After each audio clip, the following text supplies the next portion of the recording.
Hey everybody, what's going on? Welcome back to another reaction. We have been on a very high kick of Japanese releases. We just checked Idol's Mion, we checked out TXT, who also had a Japanese release, and now another Japanese release is from BOYNEXTDOOR. And you know how high I am on BOYNEXTDOOR, especially after their last comeback. I am absolutely in awe of them. But this song is called Boom Boom Boom. It is a high energy song. The phrase itself represents the fast, rhythmic, and powerful beating of the heart. Takanaru kodu, fuck my life, sorry about the pronunciation, symbolizing passion, ambition, and the relentless to seize the present moment. So, without further ado, let's jump into it. Okay. That monster reminds me of World of the Worlds with Tom Cruise back in the day.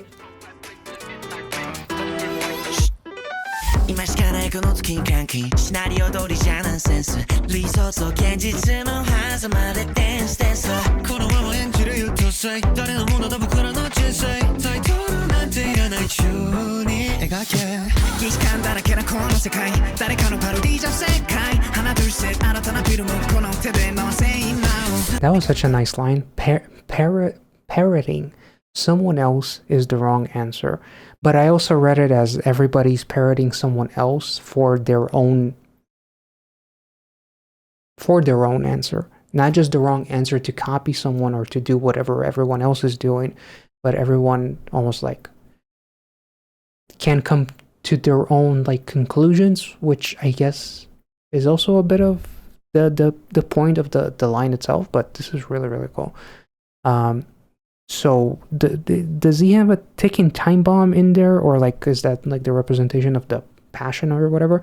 But I also like the lyrics basically kind of like remind you of Every Day is Exactly the Same by 9 Inch Nails. You know, every day feels like a deja vu. You do the exact same thing. You follow, or somebody's following someone else rather than following themselves, their own path and whatever.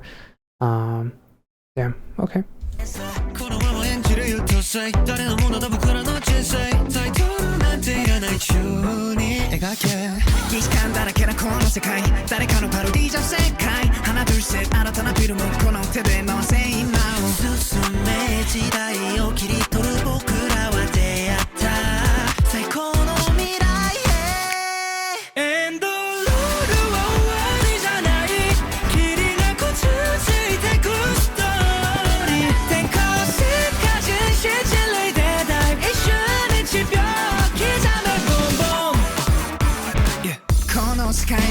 Like the irony is really, really beautiful too. Like there's literally end of the world happening, but just because it feels like the end of the credits, like the end credit scene, or the credits are rolling, it doesn't mean that your life is over. It's just like a new story that will evolve from it.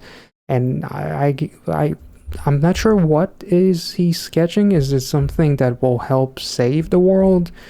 I'm not sure. Could be. But I also like just like their use of metaphors is still very coherent within their lore, with like something like Hollywood action, like ending credits roll and whatever, just very fitting. Even though it's a Japanese release, it still feels familiar, if that makes sense.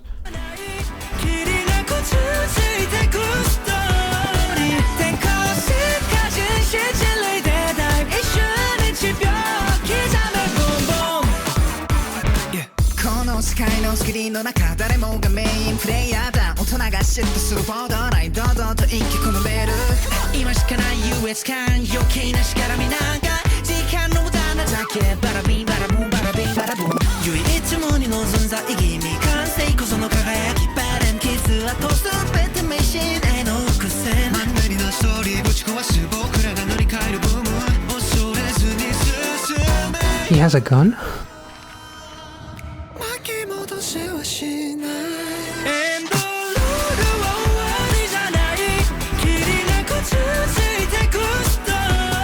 What the?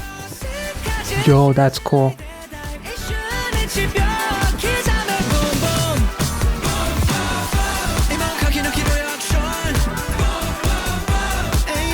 Ooh.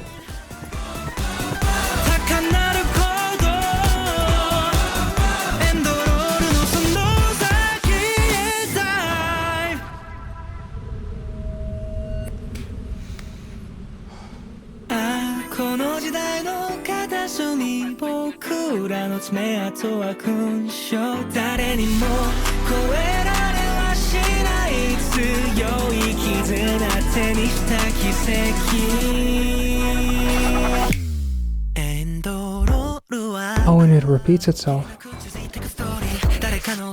This time the story is different. Yo, this is giving War of Worlds, or whatever the Steven Spielberg movie was with Tom Cruise. One of my favorite movies of all time, but I'm struggling with the name for whatever reason.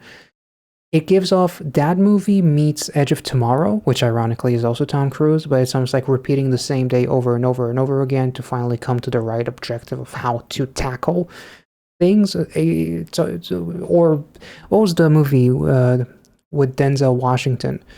Deja Vu. Also, it's kind of like repeating the same thing over and over and over again to come to a better realization of the finale and how to beat the story or the villain or whatever.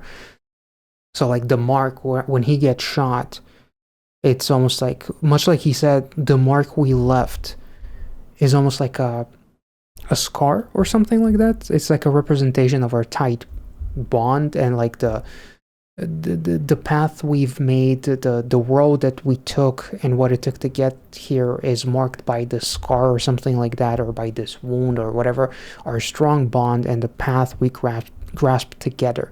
So it's almost like they lived this life many times, wrong target, it says, and then there's like all kinds of like calculations and whatever, to finally come to the right conclusion of how to defeat the villain, which is why they're so nonchalant about the monster, like the alien and whatever, like because they lived it. According to this, 1, 2, 3, 4, 5 times. They've tried to beat this game 5 times already, so that's why they're like very like relaxed about it. Very cool. Holy shit, this is dope.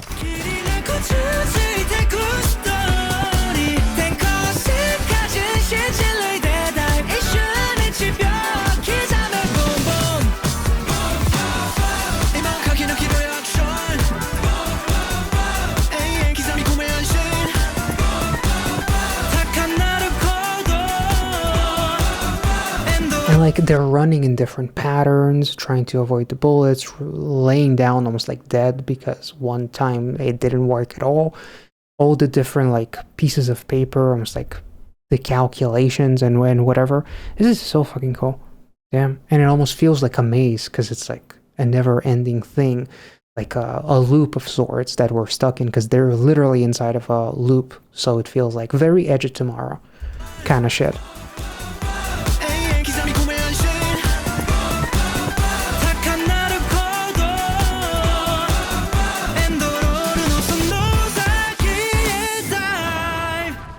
So like this was supposed to be their ending credits where they all die, but they dove further then to develop the second chapter, which is cool.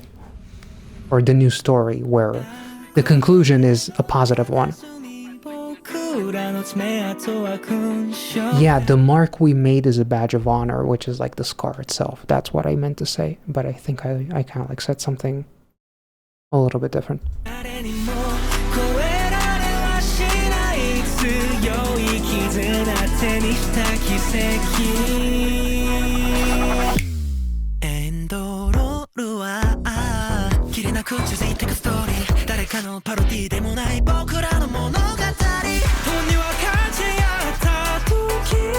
I also love the touch, like, with the fire in the kitchen. Like, you can't perfect everything, in a sense. Like, you can't live life in a perfect way because it's going to take imperfection, something unexpected, to make the story end differently.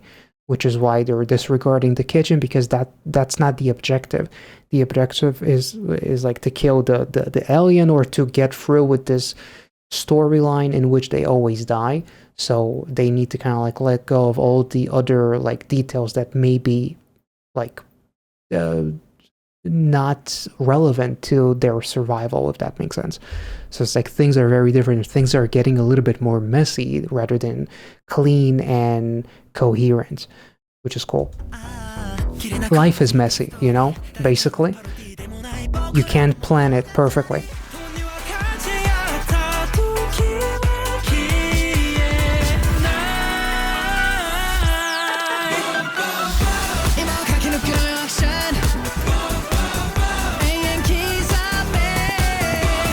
Damn.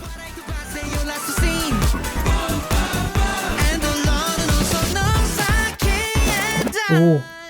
Got shot but got back up. And that's how you finish your story. Into the next story. Next chapter or whatever. Man, this was so fucking cool. And like the sketch of like the entire like set of the music video too. The different rooms and whatnot. That was really, really cool. Everything is a calculation of how to escape. End of the loop. Yeah, they were literally stuck in a loop. So they figured it out and got out of the loop itself. That was amazing. Return point, rooftop, fail point, shooting position. So they had like so many attempts, 5 or 6 attempts to get out. So it seems like 1, 2, 3, 4, 5, 6, 7, 8 attempts. And on the 9th one, they seemingly have escaped.